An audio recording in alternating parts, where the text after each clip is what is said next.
Welcome back to the SKID factory. Last episode you would have seen the big Fairlane on the Dyno down at the Hoffs. Made 651 horsepower at the wheels, or at the hubs as it were, and also showed up some problems.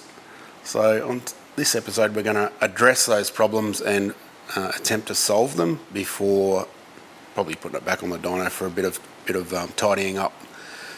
Issues that we had were fuel supply. We had to run a hose over the roof to the rear-mounted regulator. We got away with it, but to remedy this properly and to allow for more in the future, if necessary, we're going to run a new line. We're going to put the regulator up the front with vac reference to it. We're going to put a -8 line instead of a -6 and use a -6 as a return. We've got 2 pumps in the boot now. Got a GFB reg that we're going to mount off the side of our plenum, and a whole bunch of Raceworks AN fittings to parallel the rails. It was formerly a deadhead system. We're going to parallel the rails, so 2 -6s feeding each rail and out again into the regulator, then back to the tank. So that should sort out all our issues and possible issues in the future for the fuel system. Other problems that we came across was the wastegate needs much heavier springs in it. So I've ordered them from Brett at GFB. We've got those sitting there. We've got a choice of combinations of 3 different springs, so we'll probably just stack all 3 of them in, and that should give us about 20 and a bit PSI base pressure, which is fine. The engine's built for it. It's tuned for it, so there's no big deal. We'll stack them in there and see what happens. It's easy enough to pull it off and change it if necessary. The other issue is the engine's pretty cranky, although it doesn't sound like an old American V8 spitting fuel out the exhaust, which is what we actually wanted, but it's still sort of smooth running, but it's got very little engine vacuum, so it is quite cranky as far as tuning it for idle speed and for dropping it into gear on the transmission and that sort of thing. So I have modified the lower plenum half to refit the Siltec idle control valve that was previously bolted onto the factory inlet manifold. So we've actually changed the pattern to include this for future builds if we were to sell these, which we plan on, providing it works. You can see I've mounted the GFB FXR reg. That's a -6, 3 -6 in and outs with some ports for sensors and gauges.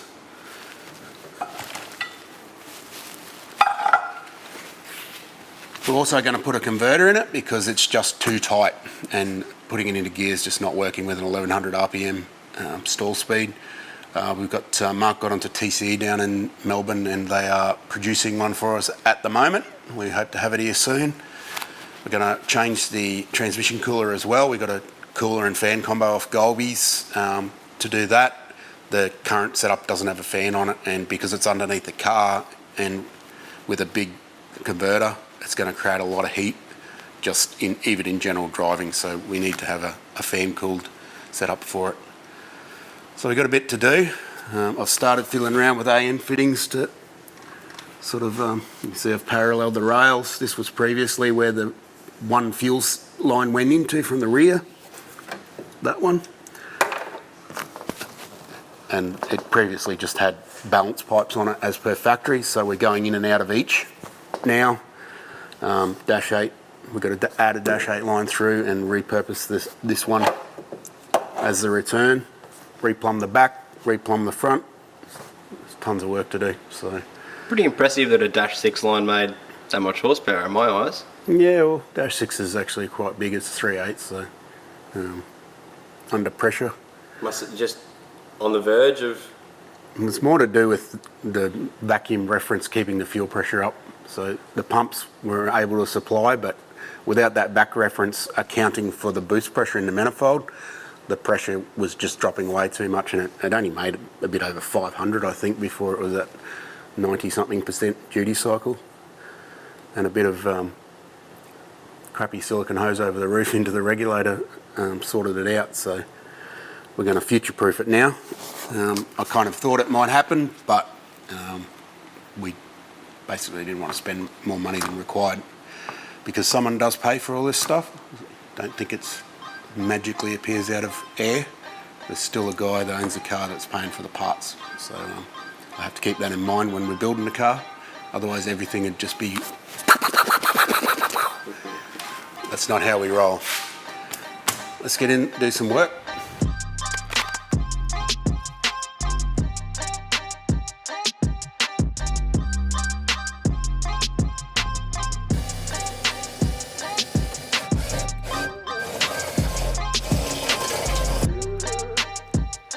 Both fuel pumps in the surge tank have -6 lines that feed into a Y block with a -8 exit.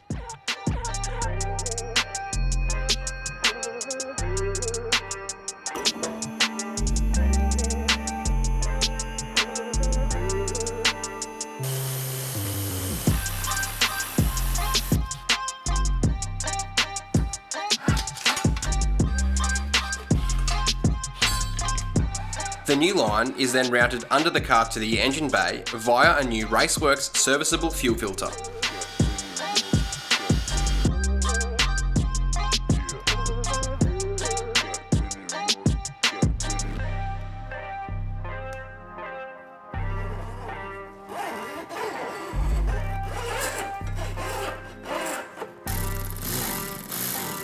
Using some DCI adhesive sheath, we are insulating the fuel lines from any heat source like the exhaust.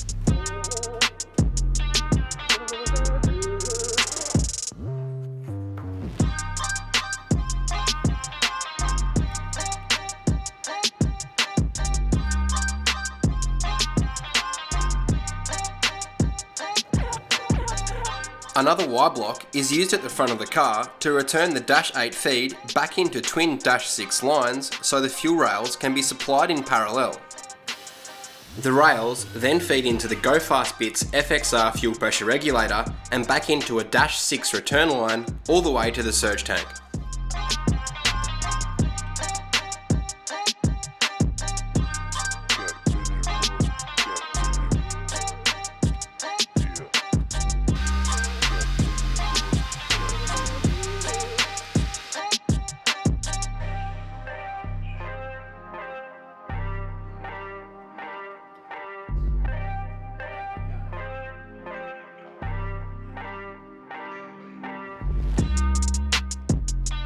Sealant is used as a gasket between the upper and lower intake manifold.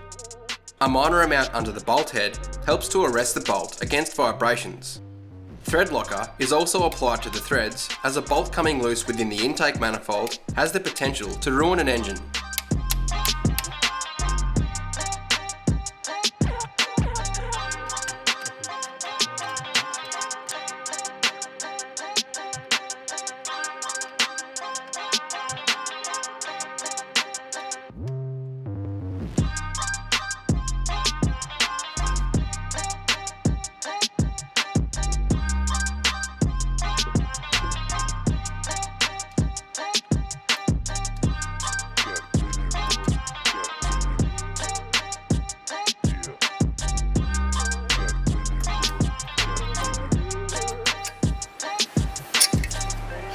Plumb back. Inlet manifold and everything's on. It's all ready to go. Fuel system's all done. Not leaking. We hot wired the pumps to check it. Last episode when we dynoed it, we didn't actually film it, but we had to mess around with the wastegate to increase the spring pressure so we could get the boost up high enough. So it's just got some random springs that we found in Hoff's toolbox stuffed in there. So we're going to pull them out and replace them with proper GFB springs now. Ready to twang them in your face? Obviously there's a lot of spring pressure going on here, so you've got to use either a press or a vice if it opens far enough up. I suspect that this will open up far enough for us to get the springs out, but not enough for us to put them back in again, in which case we'll have to use the press outside. But we'll see what happens. Do you want a hand catching it? No.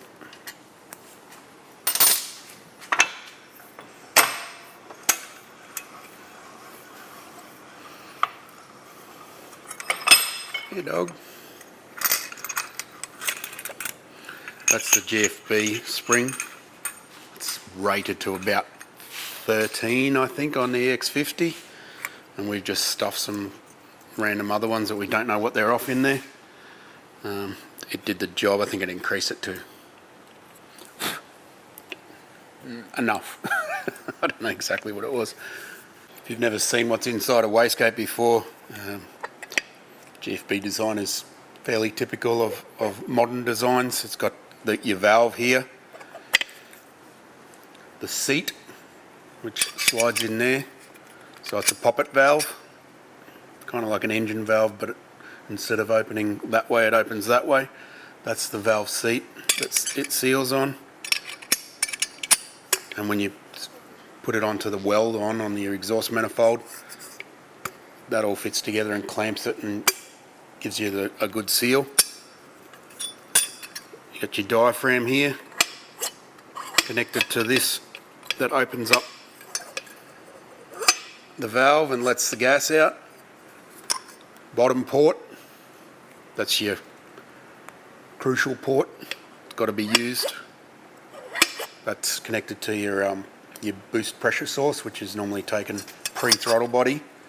It's not a good idea to take that from the inlet manifold, because then you'll have vacuum acting on this diaphragm, which it's not designed to do.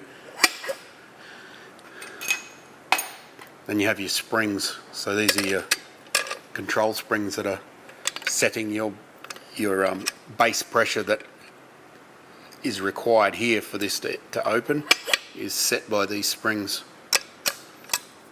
So that's a 13-pound spring.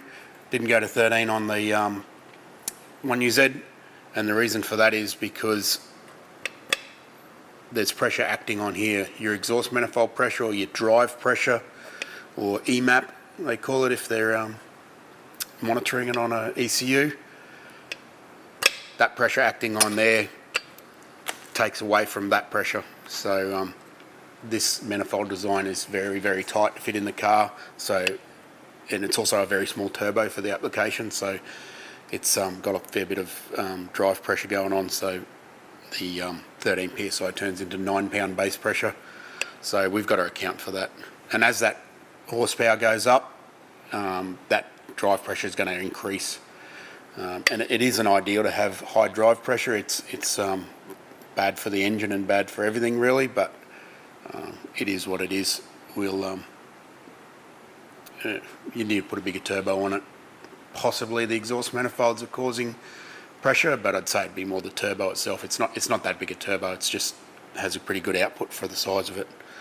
So we're just going to stack all three of these springs in and send it and see what happens. It's unlikely that they'll make 24 psi by themselves without any boost control, so they're fine to throw in there. If you buy a GFB wastegate, you can specify what base pressure you want or how many springs you want, but as shipped they come with that 13-pound. Back to the exhaust pressure, are you saying that possibly log manifolds don't work? I'm saying that the log manifolds are possibly causing exhaust pressure at that power level, but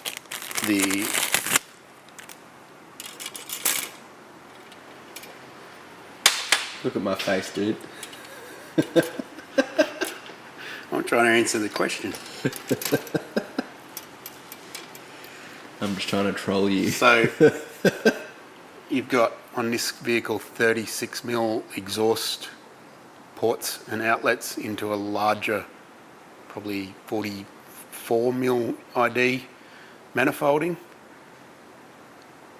going into a turbo, and it's got a nozzle inside it, and that nozzle inside the turbo is smaller than any of those other parts.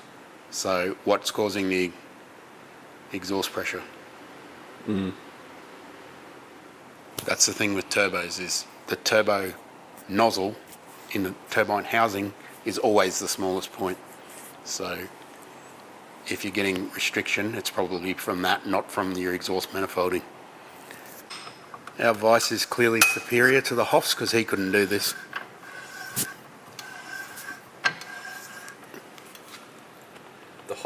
squeeze it closed with his hands.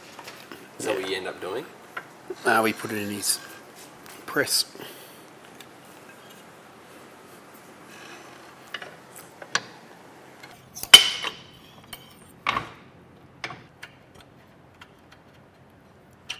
If you're interested in such things as exhaust manifold pressure and drive pressure and all that sort of stuff, I suggest you have a look at Gail Banks's YouTube channel. Is he your mate? He's like the granddad of, or the grand master of turbocharging. Very interesting man. He's well into his 70s, but his brain probably works a lot better than mine does. Very interesting stuff, a lot of data logging, messing around with Duramax diesels. That's why you like it, Duramaxes. Very interesting stuff. Super turbocharging, as in a supercharger with turbochargers blowing into it. Yeah, that's pretty cool. All sorts of stuff. Check it out. You've changed the boost control solenoid layout too, haven't you?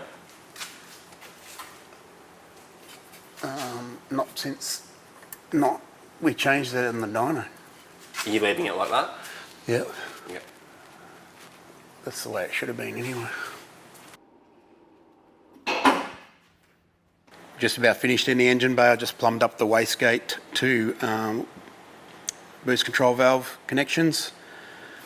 That's all good to go. Still got to put a weld-on fitting on our charge pipe for that, for the idle control valve. That valve needs to be connected to the pressure side of the intercool. You can't put it back to the intake because it doesn't have a one-way valve in behind it. 1 and 2 JZs do have that, and you can just bolt that straight on if you retain the valve assembly. However, if you leave this open to air, it will make a horrible noise, so generally plumbing it back into the pressure side of the charge pipe is a better idea. And the last thing we're going to do is fit one of these. This is a GFB SV52. It's a new blow-off valve. This is a race version of a blow-off valve. GFB's got a large range of blow-off or bypass valves available. This particular one is for race cars. This will not work on a street car, especially if it has a MAF sensor. There's plenty of other types available for street cars. This one is for race vehicles, hence the noisiness that it will create. But the real reason they're on there is not for noise, it is for reducing load on the compressor shaft or the turbine shaft on the turbo.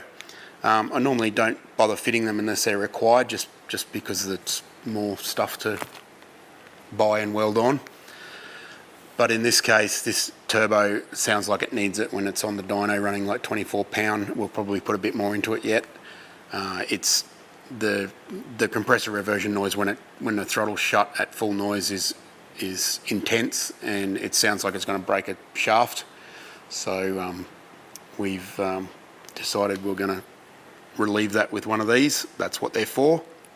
So if you're running huge boost, big turbo engines, they do need to relieve that pressure on shut-off, otherwise you can cause damage to the turbo. It's not going to happen on a 10 psi boosted S13. It's 20, 40, 50, 60 psi drag cars. So this is a new product, and it does look a bit different to the old SV50, and might not be completely obvious at first, but it's actually got no coupling flange on it, and that's the big change with this one. The SV50's got this weld on here. You can see it's scalloped for you to match up to your pipe. That's normally connected to a V-band type connection, and then the valve itself would have the mating connection, and you'd have a clamp on it. So I just called Brett and asked him why have they done this, and the reason, it's a pretty simple one, is because it makes it more compact. And when you've got a race car, say like a twin turbo big block or something like that, drag car that's just got plumbing and piping and stuff everywhere, you quickly run out of space, and that small amount of space that you save, it's probably about an inch from not having that V-band, is going to make a difference. It's also got some other little innovations to it. Some of the other valves on the market they have an adjuster on them, or they have different springs that you need to buy to change the pressure to suit whatever your idle vacuum is. So your idle vacuum is going to try and pull this valve open. Ideally, you don't want this valve to be open at idle because it's just going to suck in unfiltered air. You just want it to be just shut, and that's going to be the best setup. So some other brands, they use different springs. So you got to sort of buy different springs and work it out. Sometimes they have a preload on it, which is a nut and bolt hanging out the top that you preload it. What GFB has done here is done all the research and the vacuum testing to figure it out, and there's 4 different bolts there that you put in that are for specific preload differences. There's a chart in the instructions that tells you if it's a supercharged engine, like centrifugal charges usually have to be very loose.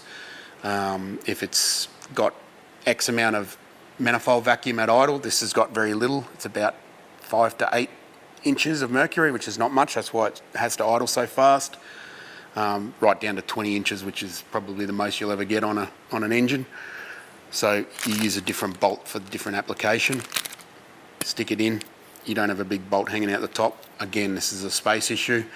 This may sound crazy, but if you've ever had to jam a lot of stuff into an engine bay in your fabricating for a drag car or whatever, this can be appreciated. A bit like this. So it's got a little lock nut bolt here. That's actually one of the outside bolts. That goes inside and actually screws into the valve itself and retains the springs. So you can then take the other bolts out, pull that weld on off, weld it on, refit it, put the other bolts in, then you pull that bolt out, stick it in, done deal. Then you select your preload bolt, put it in, connect your vacuum hose up, done deal. If you find it's not quite correct, you just change it to the next size up bolt or next size down bolt. All good. We've already marked this, so we're going to pull off that charge pipe and get welding.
Got one final thing to sort out with the car. Everything else is pretty well working now. We need to change the torque converter. The stall speed on the current one is just, it's not appropriate for the camshafts and stuff fitted to the engine now. It is an aftermarket converter with a higher stall speed, and it did work really well on a standard engine. It's a 3200 stall. So it's a good usable unit for a normal turbo one user that doesn't have massive cams in it, but we need to sort of relieve the transmission a bit at the new high idle speed. So we've got a converter from TCE in Victoria. Mark sorted that out. It's a 4,000 to 4,500 stall, so pretty high. So it should be pretty lively on the street. So we just got to whack that in, and then we might be able to go for a drive finally. No one's driven it apart from on and off a trailer because it's a bit cranky with this converter in it. So let's get it done. We need wing nuts on these bolts. Why's that? Been out a few times. It has, hasn't it? But surprisingly never because it's broken. No.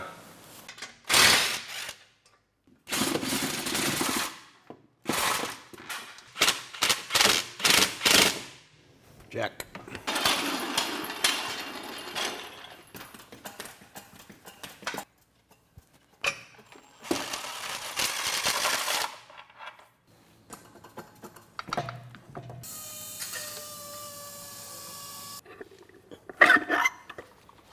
This is our original converter, the 3200, which is between 25 and 3200. As I said, it was a good unit for a stock engine with a turbo on it. It does make a lot of difference to the drivability and how quickly they come on boost. But with these big cams, and it's no longer suitable. You can see this is the new one. It's a 9.5 inch body. You can see that's a 12 inch. Big difference in the actual physical size of it. That's inevitable at some point. You can get a little bit out of them when you stay the same body size, but eventually it's going to have to be reduced in size. This is made out of all sorts of bits and pieces of other different types of converter. The lock-up function is deleted because the body that they've used no longer facilitates that. So you can get these up near to $4,000 with lock-up still available, but lock-up's not really a thing for us. It's not that kind of car. We don't really care whether it's got a lock-up converter or not. So that's ready to go in. We've double-checked all our sizes and stuff because they did just make it off spec. So everything's spot on. It's a nice-looking unit. If you want to get nerdy about converters and want to know actually how they change characteristics of converters and that sort of thing and how they build them, have a look at Hugh's Performance channel. Pete does a very good job of explaining the intricacies of what goes on inside these things. It's pretty interesting stuff if you're into that sort of thing. So check out Hugh's channel for that. Woody will probably put a link somewhere. Here or here, or here, or here. Ready to go in. So we'll throw a bit of fluid into it, grease up some bits and pieces and slide her in and put the gearbox back in.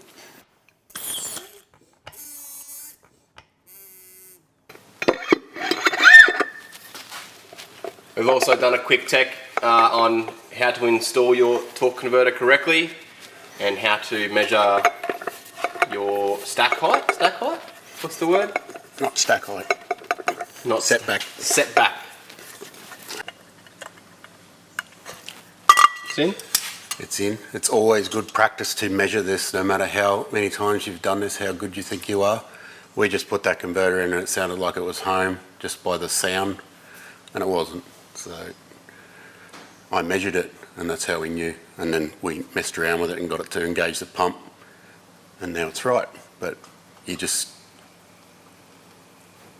that's how you can be sure. You can't be sure by listening to it because it did sound like it was fully engaged in the pump, but it was not. So good practice. So does Mark have to get this thing retuned now with the new converter, yeah? Just has to get the sort of the manners of it retuned because it'll be different with the converter. Oh yeah. Like it may change the idle speed and stuff like that because of the less load on the engine. I'm just going to tilt him back.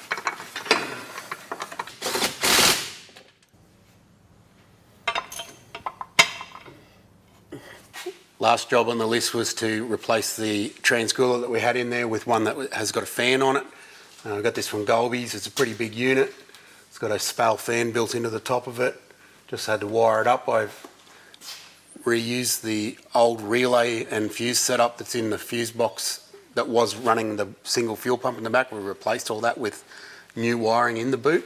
So I just intercepted that wire up in the sill here and dropped it down through the floor, and I've used that. So this runs with the fuel pump circuit, so it doesn't run when the engine's not running. So that should do the job there. Now we can go for a drive? I reckon we've just about got everything done and we should probably just go for a drive finally. It's been a while. You know those little jobs where you just replace the engine and it isn't a little job at all. It's actually a big job. It's like the theme of the show, I think. Pretty much. Let's just quickly do this. Didn't we do that with that other car of yours? Let's just quickly do this V12 Land Cruiser. Didn't you say that other car that you had was going to be easy? Yeah. And we're still going? Yeah. Yeah.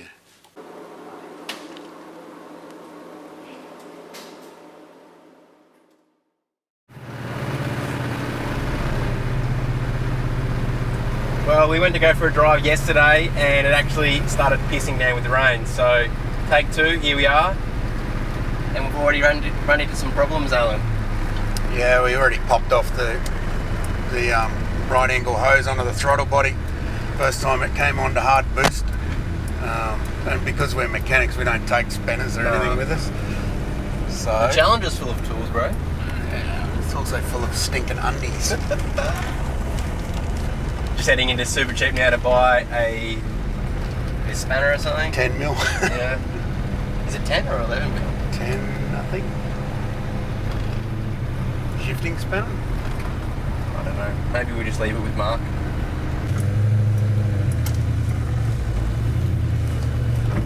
Where are you going? VIP park. Yeah.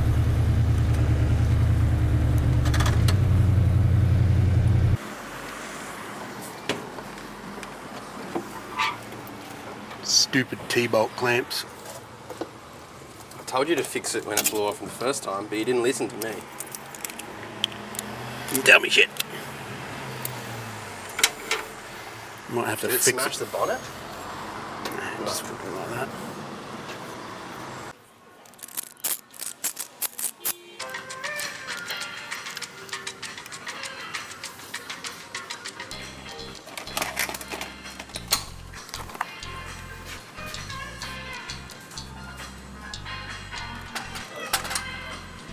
You need to lap your own valves, don't you? Hey? You need to lap your own valves, don't you? No, I'm not doing that. The head shop can do that. I agree.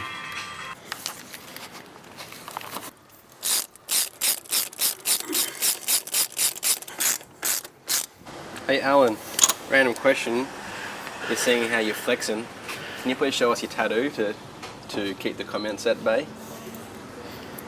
Nah.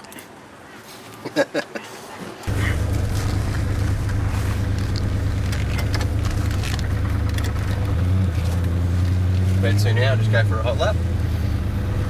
Yeah. May as well. And then pull over and fix the pipe when it blows off again? Yeah, well, got to get it on boost for that. Oh, not much brake going on there. So the brakes work or not? A little bit. Yeah?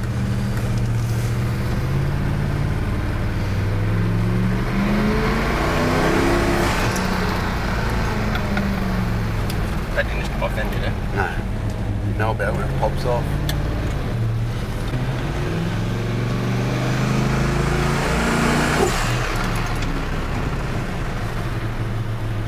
That blow-off valve sounds weird now. There's no dose. There still will be when I actually get it on boost. You reckon? She's not, So that wasn't like any boost at all? I don't know, it's probably a little bit, but not 24 pound. Yeah. It's not really the spot for it. The converter's a bit tighter than what we were looking for, but it'll probably have to come out and get modified. But What was it meant to be? it's always a hard thing with an engine like this that's not real common, and you know, all the different varieties of variables that are involved. So Yeah. it's meant to be sort of 4.5, but it's not near that. It's not too bad, but It's better than what it was. yeah, well, you can drive it now.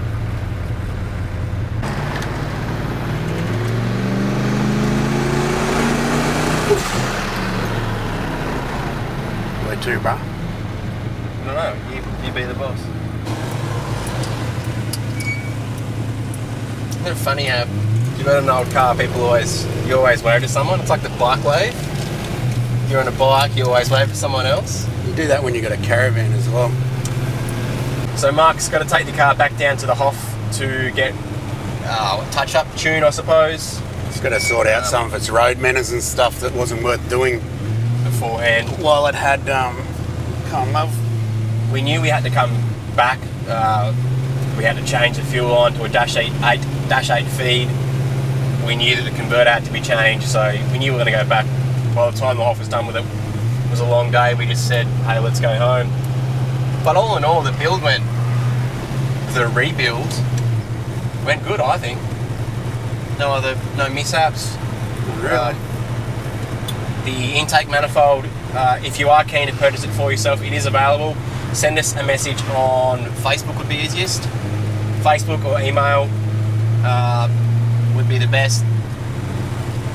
Price, Alan? I think we're looking at 600 AU dollars, so that's like $4.80 in America, plus freight.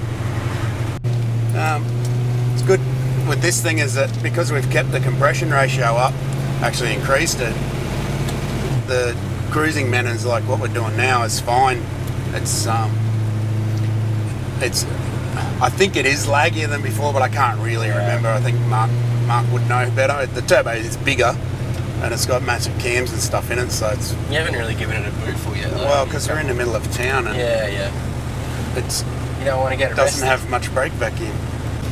Wow, look at that thing. That's sick. Oh, that's Revs, mate. Mr. Cod. He's Keegan's dad. That's like he's got... Yeah. That's his surf checking vehicle, and he's also... I think he's also got a Val, I think it is too. No, he's got a couple of Kingswoods with LS1s in them, I think. Oh, yeah.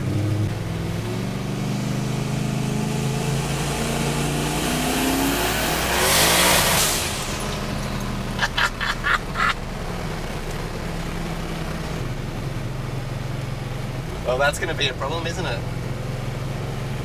Mark will sort it out. We'll just get some better tyres.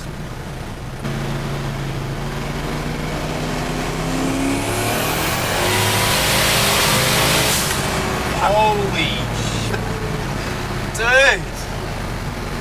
That is so gnarly! It's touch my angry. That was insane. I got it up on the plane, bro. I can't even actually believe how hard that pulled in. Almost fell into the back seat. It's not running 24 pound now. What's that?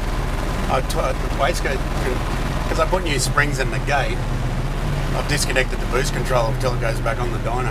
So that's 20 down there. I don't know.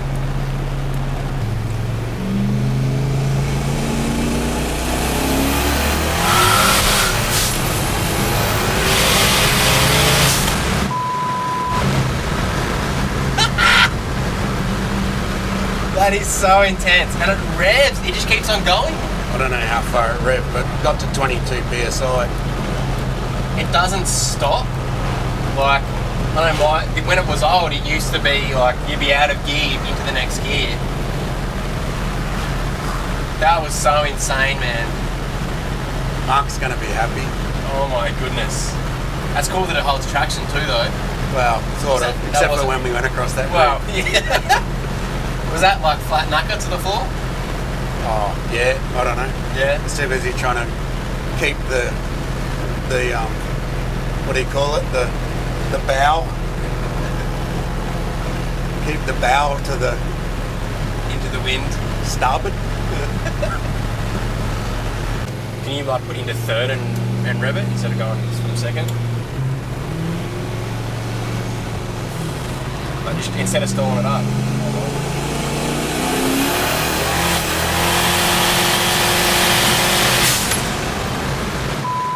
Dude, that is like so quick. It's all for today, boys. Yeah, I think so. That's it actually, the converter doesn't feel too bad now. It's not as loose as I thought, but Just needed loosening up. maybe it was the fact that it had no power because the boost pipe had fallen off. Yeah. So there's a couple of pulls for you in the Fairlane. I'm pretty keen to see my facials because that was insane. And pretty keen to get Mark in the driver's seat and to a track and get this thing down the quarter mile again because I think it's going to be very unsuspecting. It actually doesn't weigh too much. I think it was like 1,500 or 1,600 kilos, I think it was. 1650 with him in board. I think the Hoff said it worked out to 1040s These calculations. if everything worked via power to weight. There's nothing to blink an eye at. Even before, an 1160 was nothing to blink an eye at, and now this is just insane. Mark's definitely going to be happy with it. Is it time for a lemon squash yet? To calm the nerves. I think you need one. I'm too old for this shit, eh?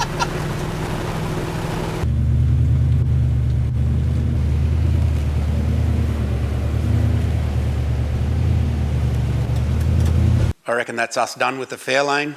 Spent a lot of time here. We've put a lot of love into it. It's come out really nice. Mark has had a break from it for about 9 months, so I'm sure he's keen to get back behind the wheel. Long time. So it's just... This is the longest Mark's ever owned a car, I think. It is, and he's had about 100 cars. That's no joke either. He's And- had lots of cars. Most of them have been some sort of high performance. All of them have been fast. All the GDRs that everyone faps over he's owned, all the, you name it, he's had it, Supras. So it's interesting that the one he keeps the longest is an old Fairlane with a Toyota V8 in it. We're definitely going to hit the track in this thing, but for now we're going to pass it over to Mark and let him enjoy it. The tracks are actually still closed too, so we can't get amongst that. We've got a few cars to take to the track when the track does open. Lots of. Hopefully soon. And we're not doing that in one day either. It's going to split that up. Yep. No. Bam, bam, bam. No. If you want to see this thing on the track, check out our previous videos. Check out the original build series. We're quite camera shy. I have less greys and Alan's a bit skinnier. But so are you. It's it's a cool series, and to see from the start the transformation to what it is now, I think is really cool. Next up, we have lots of stuff happening on the Skid Factory. There's no shortage of content. There's no secrets as to what's coming up next week. This is a bit of a secret though. We've got a couple of Hughes boxes. Huge thanks to Pete and the team at Hughes for supporting the show. One of these is for a build you may know about, and the other one is for a build you also may know about. No, you don't know about it yet. No? Surely they do. I can confirm that those two boxes are extremely heavy when you're trying to unload them by hand off the back of a semi-trailer. One last thing to show off is some new merch. Brand new shirt, fresh off the press. Fairlane shirt. This is a double print for a change. We've been doing limited edition shirts for each car. This is a Fairlane shirt, really cool design. It's got the 1UZ all blown up and detailed descriptions, so get amongst it. www.theskidfactory.com. We've got air fresheners, we've got key tags, lanyards, all that stuff, stickers. Support the show. It helps us out here at the Skid Factory. And we like seeing photos of you wearing your stuff, or photos of your stickers on your cars. I love it. It's awesome. Very good. That's all. That's it. We'll see you guys next week with the Poor Man's Ferrari. But once again, thanks for watching.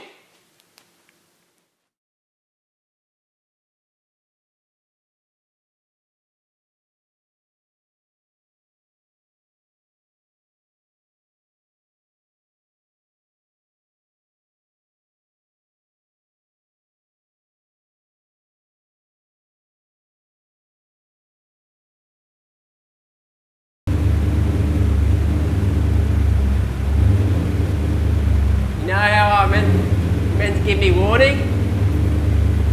What? You know how you meant to give me warning before you do a skid? Warning about what? About doing a skid What on skid? the concrete. What skid? Tyres were dirty, bro. R33s ain't got shit on this. This is a proper frickin' like yacht. Yeah, that gave me a bit of a That scared you? bum tickle. Did it? Well, I was looking at the boost gauge and then I realised that we Don't look down at the boost gauge, I was bro. trying to see what the boost was. It's 22 on the spring. That's all you'll get. Yeah, dude. That's it. That's minimum. Mark's So gonna mate, love this that. is the slowest it will go now. Yeah, pretty much. What? It's an X19 Fiat. It's a poor man's Ferrari. It's How good is that shirt though? it's pretty sick. Nick Bro did a mint job on that. Nick Brew. Where do we get them from, Alan? www.theinternets.theskidfactory.com. And what do people need to do on the YouTubes to support the show? Click something. The bell. Rate. Rate. Is rate even a thing anymore? No, I don't think Didn't so. you have to rate before? Yeah, he did. Rate, like, and subscribe. Jeez, it's unusual for YouTube to change their mind every 5 minutes. Mm. I think it's press like, subscribe, and press the bell. Mm. The bell's the thing. And follow Alan on social media at Turbo Yoda TSF. Probably not much point because I never post anything. Yeah. You still post cool stuff. Nah. How good is this thing? Do you like it? Compared to an SW20, yeah. Mm. That's all. Okay. No spoilers, bro. No. Is that close enough? Come on, bro. This is how you do it. You're breaking my balls with the editing. No, it's not focusing now. It is. It's It's fine. not focusing because I've got focus turned off. Look how good it is. Oh my gosh. How's that? Is that good for you, Alan? I love it. Can we do this again? Because I'm not too sure if I No, like I'm this. not doing this again. Oh man.